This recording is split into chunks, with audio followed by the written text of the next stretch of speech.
In Zechariah chapter 14, verse 20, we read these words, "On that day, holy to the Lord will be inscribed on the bells of the horses, and the cooking pots in the Lord's house will be like the sacred bowls in front of the altar.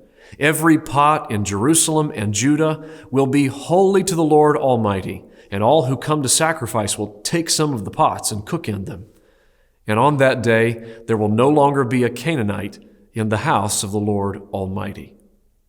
Holiness is so integral to the plan of God that He intends to make all things holy. In the Old Testament, because the blood of Christ was not yet shed to provide the holiness that God required, God created barriers. He created walls that contained His holiness, an ark, a most holy place, a tabernacle, a temple, a priesthood, a border around the bottom of the mountain. But through His servants, the prophets, looking down through time, He points out a day that things will be different. Specifically, here in Zechariah 14, He looks down through time and He sees that someday the line between what is holy and what is common will be erased. Not so that everything will be common, but so that everything will be holy.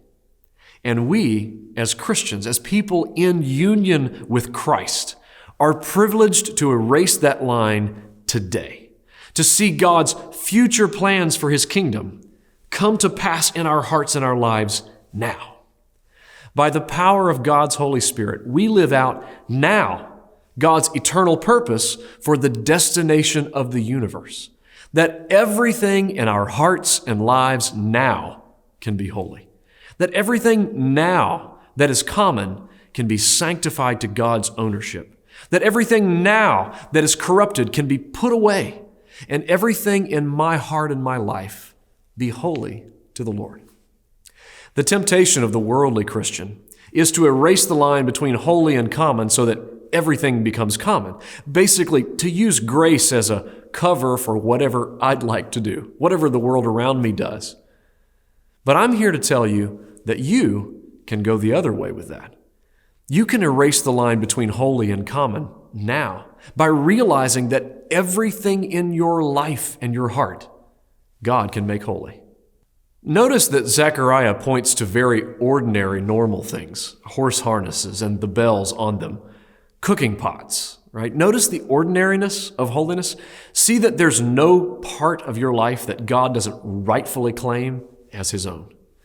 Holiness is the destination of the universe. It's coming. So why not now? Why not let it be that way in your heart today? And let this be your determination. Let the destination of my heart, O God, match the destination of your universe, the full and complete glory of your holiness.